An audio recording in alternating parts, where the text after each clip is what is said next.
My name's Gavin Walters, and in accordance with the Lindsay Virtual Human Lab, I'm happy to take you through an educational journey through a simulated nervous system. We've all been there before. We're starting our first bio class, and immediately we start to feel like this. Head in a textbook reading pages upon pages about these biological systems, and they just don't make sense. And that's because biological systems are inherently abstract. They require zooming into a level that we've never really done before, looking at the molecular mechanisms of a system. They also happen to be complicated. The path from A to Z is not always linear. It might go from A to J. And this makes these things hard to teach effectively, especially through readings, because if you're just reading about these mechanisms, it can be very hard to understand and feel immersed in the system.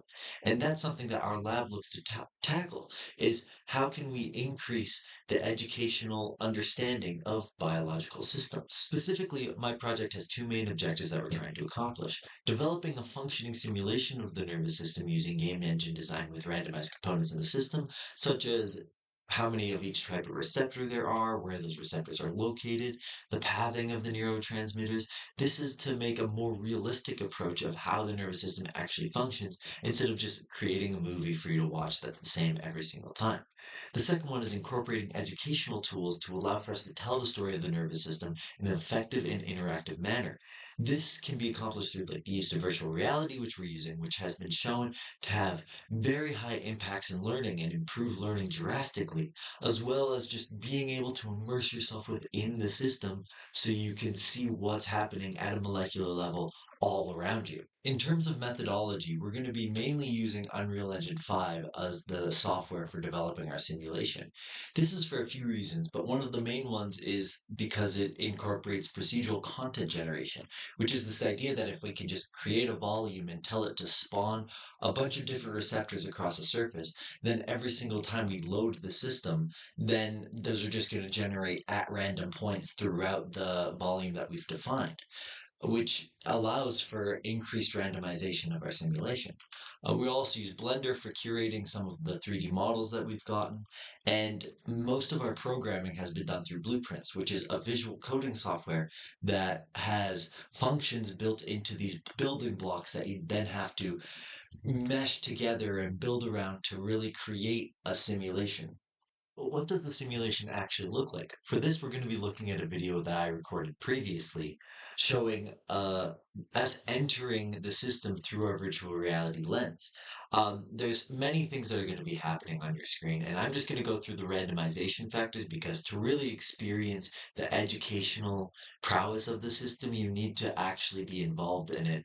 And a video like this isn't going to do it justice, as we've already talked about. So as you can see, there's randomized locations of each different types of receptors, and then the neurotransmitters randomized in the way that they released from the axon terminal, which is like the first neuron. And then this allows them to bounce around, so it's not always ensured that a neural impulse is going to move through in a certain amount of time. But in this case, it happened fairly quickly, like as I just did there. The ion transfer is counted, and that means that after it hits the certain threshold, the neural impulse activates and moves into the following system.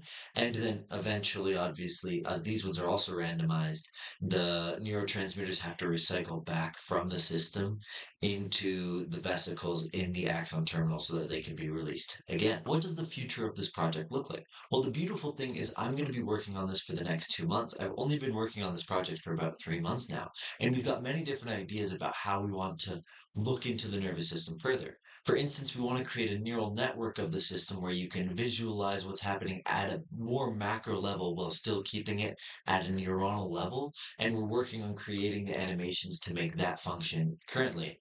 We also want to make it so you can interact with the system more, where you can maybe grab a serotonin neurotransmitter and as soon as you grab it, have something pop up that gives you a little bit more information about the topic, as well as if we have time, we're looking to implement drug implications within the system. So if we put an SSRI in the system, how does that both in short term and long term affect the neural network and the nervous system? And some quick acknowledgments and references. I was the main designer of the project. I curated all of the 3D models. I programmed the entire thing and I designed the project. However, I would like to shout out Christian Jacob, Mika Ong, and Shane Berezowiski for their support throughout this project. They each helped in their own way. And with that, I hope you have a good rest of your day.